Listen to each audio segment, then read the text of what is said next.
శ్రీమాత్రే నమః. పితృపక్షాలలో నవమి రోజు ఈ విధంగా చేస్తామండి. సుమంగళి నవమి అంటారు, అవిద్వా నవమి అంటారు. సుమంగళి స్త్రీలకి మనము సుమంగళి ద్రవ్యాలతో సువాసిని పూజ చేయాలి. అయితే సుమంగళి పూజ మనము చీరతో చేయొచ్చు, లేదంటే మనం బ్లౌజ్ పీస్తో కూడా చేయొచ్చు, మన స్తోమతని బట్టి. నేనైతే చీరను తీసుకొని వచ్చాను. కాళ్ళకి మంచిగా పసుపు రాశాను. తర్వాత పసుపు బొట్టు కుంకుమ వీడియోలో చూపించినట్టు పెట్టాను. ఇదంతా మీకు తెలవడానికి చూపిస్తున్నానండి.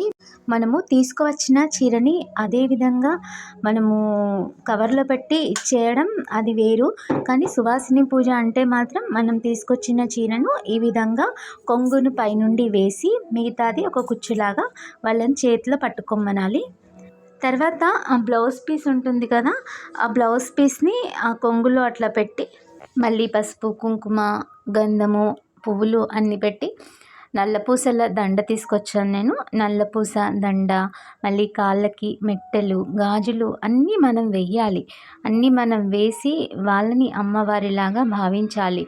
ఇట్లా వాళ్ళకి వాళ్ళ సైజు ఒక్క మహిళకే సువాసిని పూజ చేసినా కానీ ఈ విధంగా శ్రద్ధాభక్తితో మంచిగా ప్రేమతో ప్రేమపూర్వకంగా అమ్మవారికి ఏ విధంగా అయితే మనము చేస్తామో ఆ విధంగా మంచిగా వాళ్ళకి చేతులకి గాజులు, కాళ్ళకి మెట్టెలు అన్నీ పెడుతూ మంచిగా ప్రేమగా వాళ్ళని చూస్తూ ఉండాలి. నా ఛానల్ పైన నేను లింక్ ట్యాగ్ చేసి పెట్టానండి. ఆ కథ సుహాసిని ఈ పితృపక్షాలలో అవిద్వా నవమి వ్రత కథ చేయడం వల్ల ఎంతటి మహాపుణ్యం లభించింది అనేది నేను ఒక కథ ద్వారా చెప్పడం జరిగింది. అది వినండి ఒకసారి. ఈ విధంగా మనము అలంకరణ చేస్తూ ఏదైనా మనకొచ్చిన అష్టకాలు కానీ, లేదంటే ఏదైనా సుమన సవందిత, లేదంటే ఓం అంటే హిరణ్యవర్ణం హరిణీం సువర్ణ రజతస్రజాం ఇట్లా ఏవైనా అంటూ స్తోత్రాలు పద్యాలు అంటూ వాళ్ళకి మనము పూజ చేస్తూ ఈ విధంగా ఉపచారం చేస్తున్నట్టు. తర్వాత ఒడిబియ్యం నింపాను. ఒడిబియ్యం నింపిన తర్వాత ఇంకా ఆవిడ కూడా కొంచెం నాకు అందులో వేసింది.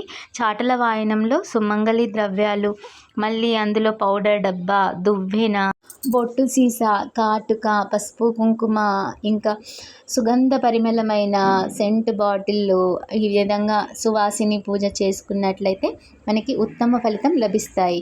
శ్రీమాత్రే నమః. లోకా సమస్త సుఖినో భవంతు. జై శ్రీరామ్.